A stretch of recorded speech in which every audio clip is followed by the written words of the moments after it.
कुन्ती उवाच नमस्ये पुरुषं त्वाद्यम् ईश्वरं प्रकृतेः परम् अलक्ष्यं सर्वभूतानाम् अंतर्बहिरवस्थितम्। श्रीमती कुंती ने कहा, हे श्री कृष्ण, मैं आपको नमस्कार करती हूँ क्योंकि आप ही आदि पुरुष हैं और इस भौतिक जगत के गुणों से निर्लिप्त रहते हैं। आप समस्त वस्तुओं के अंतर तथा बाहर स्थित रहते हुए भी सबके लिए अदृश्य हैं। माया जवनिकाच्छन्नम् अज्ञाधोक्षजमव्ययम् न लक्ष्यसे मूढ़दृशा नटो नाट्यधरो यथा। सीमित इंद्रिय ज्ञान से परे होने के कारण आप मोहिनी शक्ति माया के पर्दे से ढके रहने वाले शाश्वत अव्यय तत्व हैं। आप अल्पज्ञानी दर्शक के लिए ठीक उसी प्रकार अदृश्य रहते हैं जिस प्रकार अभिनेता के वेश में कलाकार पहचान में नहीं आता। तथा परमहंसानां मुनीनाम् अमलात्मनां भक्तियोगविधानार्थं कथं पश्येमहि स्त्रियः। आप उन्नत आध्यात्मवादियों तथा आत्मा एवं पदार्थ में अंतर करने में सक्षम होने से शुद्ध बने विचारकों के हृदय में भक्ति के दिव्य विज्ञान का प्रसार करने हेतु स्वयं अवतरित होते हैं, तो फिर हम स्त्रियां आपको किस प्रकार पूर्ण रूप से जान सकती हैं। कृष्णाय वासुदेवाय देवकीनंदनाय च नंदगोपकुमाराय गोविंदाय नमो नमः। अतः मैं उन श्री भगवान को सादर नमस्कार करती हूँ जो वसुदेव के पुत्र देवकी के लाडले नंद तथा वृंदावन के अन्य ग्वालों के लाल एवं गौवों तथा इंद्रियों के प्राण बनकर आए हैं। नमः पंकजनाभाय नमः पंकजमालिने नमः पंकजनेत्राय नमस्ते पंकजांघ्रये। जिनके उदर के मध्य में कमल पुष्प के सदृश नाभि है, जो सदैव कमल पुष्प की माला से शोभायमान है, जिनकी चितवन कमल पुष्प के समान शीतल है और जिनके चरणों में कमल अंकित हैं, ऐसे हे प्रभु मैं आपको सादर नमस्कार करती हूँ। यथा ऋषिकेश खलेन देवकी कंसेन रुद्धाति चिरं शुचार्पिता विमोचिताहं च सहात्मजा विभो त्वयैव नाथेन मुहुर्विपद्गणात्। हे ऋषिकेश, हे इंद्रियों के स्वामी तथा देवों के देव, आपने दीर्घकाल तक बंदिनी बनाई गई और दुष्ट राजा कंस द्वारा सताई जा रही अपनी माता देवकी को तथा अनवरत विपत्तियों से घिरे हुए मेरे पुत्रों सहित मुझको मुक्त किया है। विशान्महाग्ने पुरुषाददर्शनाद् असत्सभाया वनवासकृच्छ्रतः मृधे मृधेनेकमहारथास्त्रतो द्रोण्यस्त्रश्चास्म हरेरभिरक्षिताः। हे कृष्ण, आपने हमें विषाक्त भोजन से, भीषण अग्नि से, नरभक्षियों से, दुष्ट सभा से, वनवास काल के कष्टों से तथा महारथियों द्वारा लड़े गए युद्ध से बचाया है और अब आपने हमें अश्वत्थामा के अस्त्र से बचा लिया है। विपद संतुता शश्वत तत्र तत्र जगद्गुरो भवतो दर्शनं यत् स्याद् अपुनर्भवदर्शनम्। मैं चाहती हूँ कि ये सभी विपत्तियाँ बार बार आएं, जिससे हम आपका दर्शन पुनः पुनः कर सकें, क्योंकि आपके दर्शन का अर्थ यह है कि हमें बारंबार होने वाले जन्म तथा मृत्यु को नहीं देखना पड़ेगा। जन्मैश्वर्यश्रुतश्रीभिरेधमानः मदः पुमान् नैवार्हत्य विधातुं वै त्वामकिञ्चन गोचरम्। हे प्रभु, आप सरलता से प्राप्त होने वाले हैं, लेकिन केवल भौतिक दृष्टि से अकिंचन मनुष्य द्वारा जो सम्मानित कुल, महान ऐश्वर्य, उच्च शिक्षा तथा शारीरिक सौंदर्य के द्वारा भौतिक प्रकृति के पथ पर आगे बढ़ने के प्रयास में लगा रहता है, वो आप तक एकनिष्ठ भाव से नहीं पहुंच पाता। नमो किंचन वित्ताय निवृत्तगुणवृत्तये आत्मा रामाय शांताय कैवल्यपतये नमः।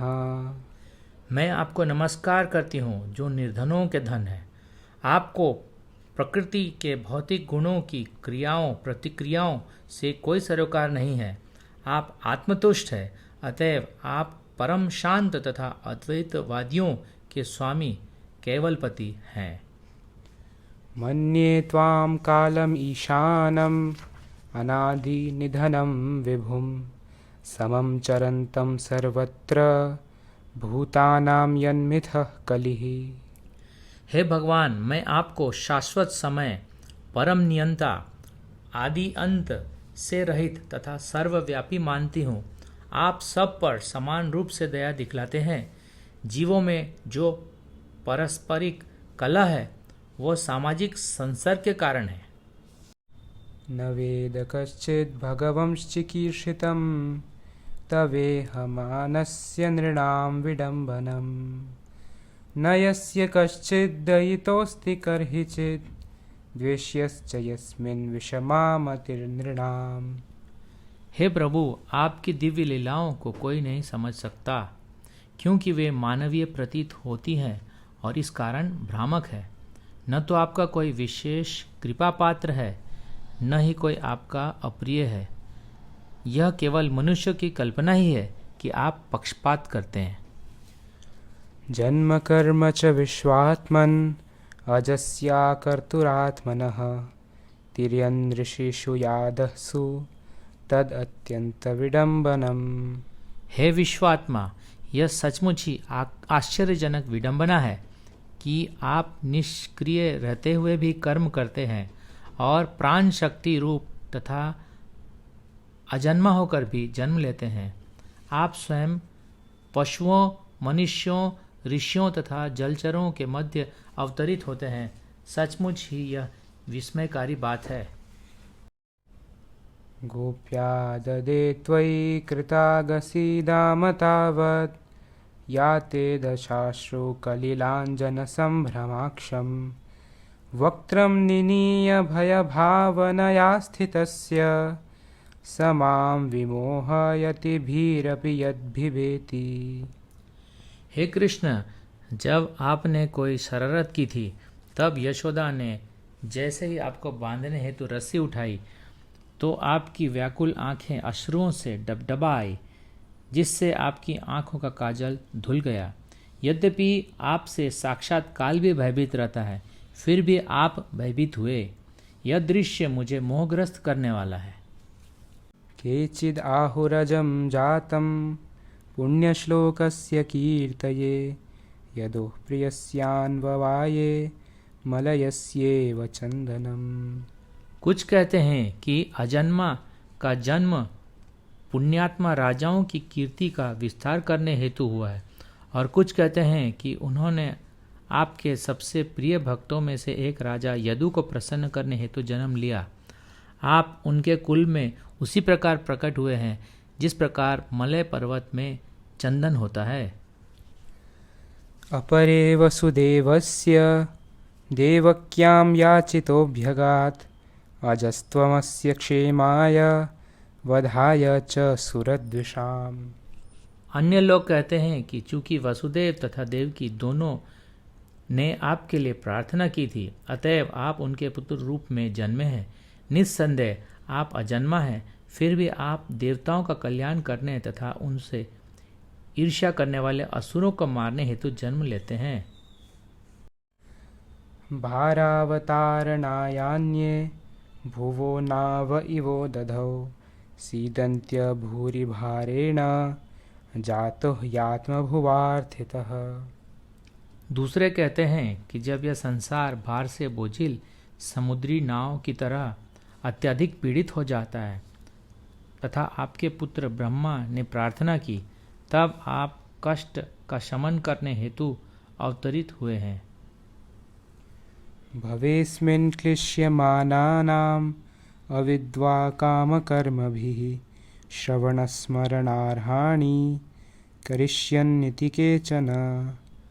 तथा कुछ कहते हैं कि आप श्रवण, स्मरण, पूजन आदि रूपी भक्ति को पुनः जागृत करने हेतु प्रकट हुए हैं, जिससे भौतिक कष्टों को भोगने वाले बद्ध जीव इसका लाभ उठाकर मुक्ति प्राप्त कर सकें। शृण्वन्ति गायन्ति गृह्णन्त्यभीक्ष्णशः स्मरन्ति नन्दन्ति तवेहितं जनाः त एव पश्यन्त्यचिरेण तावकं भवप्रवाहो परमं पदाम्बुजम्। हे कृष्ण, जो आपकी दिव्य लीलाओं का निरंतर श्रवण, कीर्तन तथा स्मरण करते हैं या दूसरे को ऐसा करते देखकर हर्षित होते हैं, वे निश्चय ही आपके उन चरण कमलों का दर्शन करते हैं जो जन्म मृत्यु के पुनरागमन को रोकने का एकमात्र साधन है। अप्याद्यनस्त्वं स्वकृते हितप्रभो जिहाससि स्वित्सुहृदोऽनुजीविनः येषां न चान्यद्भवतः पदाम्बुजात् परायणं राजसूयोजितां हसाम्। हे मेरे प्रभु, आपने समस्त कर्तव्य स्वयं पूरे कर दिए हैं। आज जब हम आपकी कृपा पर पूर्ण रूपेण आश्रित हैं और जब हमारा और कोई रक्षक नहीं है और जब समस्त राजा हमसे शत्रुता किए हुए हैं, तो क्या आप हमें छोड़कर चले जाएंगे? केवयं नाम रूपाभ्यां यदुभिः सह पाण्डवाः भवतो दर्शनं यर्हि ऋषिकानां विवेशितुः। जिस प्रकार आत्मा के अदृश्य होते ही शरीर का नाम तथा यश समाप्त हो जाता है, उसी प्रकार यदि आप हमारे ऊपर कृपा दृष्टि नहीं करेंगे तो पांडवों तथा यदुओं सहित हमारा यश तथा हमारी गतिविधियां तुरंत ही नष्ट हो जाएंगी। नेयं शोभिष्यसे तत्र यथेदानीं गदाधर त्वत्पदैरंकिता भाति स्वलक्षणविलक्षितः। हे गदाधर श्री कृष्ण, इस समय हमारे राज्य में आपके चरण चिन्हों की छाप पड़ी हुई है और इसके कारण यह सुंदर लगता है, लेकिन आप चले जाने पर यह ऐसा नहीं रह जाएगा। इमे जनपदा सुवृद्धा सुपक्वौषधिविरुधा वनाद्रे नदीउदन्वन्तो हि येधन्ते तव वीक्षितैः। ये सभी नगर तथा ग्राम सब प्रकार से समृद्ध हो रहे हैं, क्योंकि जड़ी बूटियों तथा अन्नों की प्रचुरता है। वृक्ष फलों से लदे हैं, नदियाँ बह रही हैं, पर्वत खनिजों से तथा समुद्र संपदा से भरे पड़े हैं, और यह सब उन पर आपकी कृपा दृष्टि पड़ने से ही हुआ है। अथ विश्वेश विश्वात्मन् विश्वमूर्ते स्वकेषु मे स्नेहपाशमिमं छिन्दी दृढ़ं पाण्डुषु वृष्णिषु। अतः हे ब्रह्मांड के स्वामी, हे ब्रह्मांड के आत्मा, हे विश्वरूप, कृपा करके मेरे स्वजनों पांडवों तथा वृष्णियों के प्रति मेरे स्नेह के बंधन को काट डालें। त्वयि मेनन्य विषया मतिर्मधुपते सकृत रतिम उद्वहता दद्धा गंगेवौघमुदन्वती। हे मधुपति, जिस प्रकार गंगा नदी बिना किसी व्यवधान के समुद्र की ओर बहती है, उसी प्रकार मेरा आकर्षण अन्य किसी ओर न बटकर आपकी ओर निरंतर बना रहे। श्री कृष्ण कृष्ण सख वृष्णिर्षभावने धृग राजन्यवंशदहनानपवर्गवीर्य गोविंद गोद्विजसुरार्तिहरावतार योगेश्वराखिल गुरो भगवन् नमस्ते। हे कृष्ण, हे अर्जुन के सखा, हे वृष्णिकुल के प्रमुख, आप उन समस्त राजनीतिक दलों के विध्वंसक हैं जो इस धरा पर उपद्रव फैलाने वाले हैं। आपका शौर्य कभी क्षीण नहीं होता। आप दिव्य धाम के स्वामी हैं और आप गायों, ब्राह्मणों तथा भक्तों के कष्टों को दूर करने हेतु अवतरित होते हैं। आप समस्त योग शक्तियों के स्वामी हैं और आप समस्त ब्रह्मांड के गुरु हैं। आप सर्वशक्तिमान श्री भगवान हैं।